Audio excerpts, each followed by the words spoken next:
Hi అండి, welcome back to our channel. Today I'm sharing this video కారప్పొడి అండి. ఈ కారప్పొడి రైస్లోకైనా టిఫిన్స్లోకైనా చాలా బాగుంటుందండి. ఒక్కసారి మీరు కూడా తప్పకుండా ట్రై చేయండి. అండ్ ముందుగా వీడియోలోకి అయితే వెళ్ళిపోదాం. నేను ఇక్కడ ఫ్రెష్గా ఉన్న కరివేపాకును తీసుకున్నానండి. అండ్ మీరు కూడా ట్రై చేసేవాళ్ళు ఫ్రెష్గా కరివేపాకును తీసుకోండి.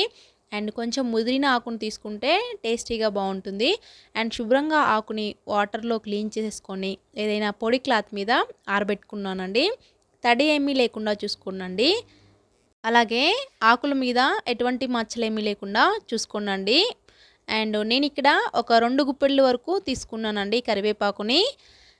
అండ్ ముందుగా స్టవ్ ఆన్ చేసుకొని ఒక 2 స్పూన్స్ వరకు ఆయిల్ యాడ్ చేసుకొని 1 స్పూన్ పచ్చిశనగపప్పు, 1 స్పూన్ మినపగుండ్లు యాడ్ చేసుకోండి. కొంచెం టేబుల్ స్పూన్ కాదండి.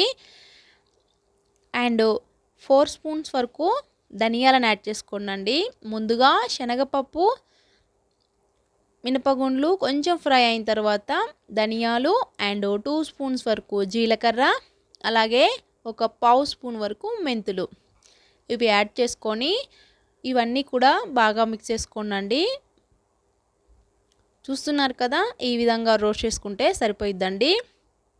ఆ తరువాత ఇందులోకి నేను ఇక్కడ ఎండుమిర్చి తీసుకున్నానండి. ఎండుమిర్చి ఒక 20 దాకా తీసుకున్నాను అనమాట. అండ్ మీరు కూడా అంటే మీ స్పైసీనెస్కి తగ్గట్టుగా మిర్చి అనేది తీసుకోండి. అండ్ ఈ మిర్చి కూడా కొంచెం ఫ్రై అయిన తర్వాత కరివేపాకుని యాడ్ చేసేసుకోండి. కరివేపాకును కూడా యాడ్ చేసేసుకొని ఇంకా కలుపుతూ ఉండండి. అండ్ అడుగంటకుండా మంటను తగ్గించి పెట్టుకోండి. సిమ్లో పెట్టుకుంటేనే మనకు చక్కగా వేగుతాయి అన్నమాట.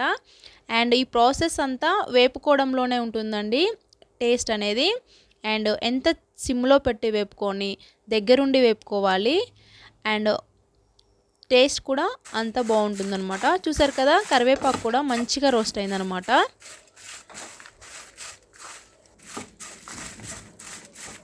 చాలామంది చింతపండు కూడా యాడ్ చేస్తారండి, అది మీ ఇష్టం.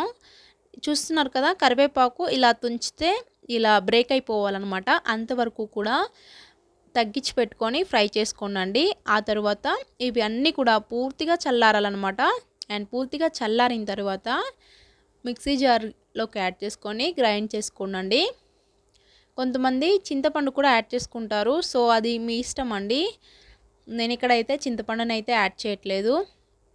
ఇక్కడ ఇవన్నీ యాడ్ చేసుకున్న తర్వాత మీ టేస్ట్కి సరిపడా సాల్ట్ని యాడ్ చేసుకోండి. నేను ఇక్కడ గట్టిప్పును తీసుకున్నాను. 2 స్పూన్స్ వరకు గట్టిప్పును కూడా యాడ్ చేసుకొని చూసారా కొంచెం బరకగా గ్రైండ్ చేసుకున్నాను అన్నమాట. అండ్ ఇలా గ్రైండ్ చేసుకున్న తర్వాత వెల్లుల్లిని యాడ్ చేసుకోండి. ఒక వెల్లుల్లిని తీసుకున్నాను అనమాట. వెల్లుల్లి అనేది పొట్టు తీయ అవసరం లేదండి. అండ్ స్టార్టింగ్లో యాడ్ చేస్తే ఏంటంటే ముద్దలాగా అయ్యే ఛాన్స్ ఉంటుందన్నమాట. సో వెల్లుల్లిని కూడా యాడ్ చేసేసుకొని జస్ట్ పల్స్ ఇవ్వండి మిక్సీని, అంతే సరిపోయిద్ది అనమాట. అండ్ వేరొక బౌల్లోకి ఇంకా తీసేసుకున్నానండి. అండ్ దీన్ని గ్లాస్ జార్లో కానీ స్టోర్ చేసుకున్నారంటే 1 మంత్ పైనే స్టోర్ చేసుకోవచ్చండి. చాలా టేస్టీగా టిఫిన్స్లోకైనా రైస్లోకైనా వేడివేడి అన్నంలోకి తిన్నారంటే చాలా టేస్టీగా బాగుంటుందండి. పర్ఫెక్ట్గా ఈ కొలతలతో ట్రై చేయండి ఫ్రెండ్స్. అండ్ వీడియో చూసారు కదండి, చాలా సింపుల్గా చేసుకోవచ్చు. ఫస్ట్ టైం చేసేవాళ్ళు కూడా చాలా ఈజీగా పర్ఫెక్ట్గా ఈ కొలతలతో ట్రై చేయండి. అండ్ వీడియోని డెఫినెట్గా లైక్ చేయండి అండ్ సబ్స్క్రైబ్ చేయడం మర్చిపోవద్దు. బై.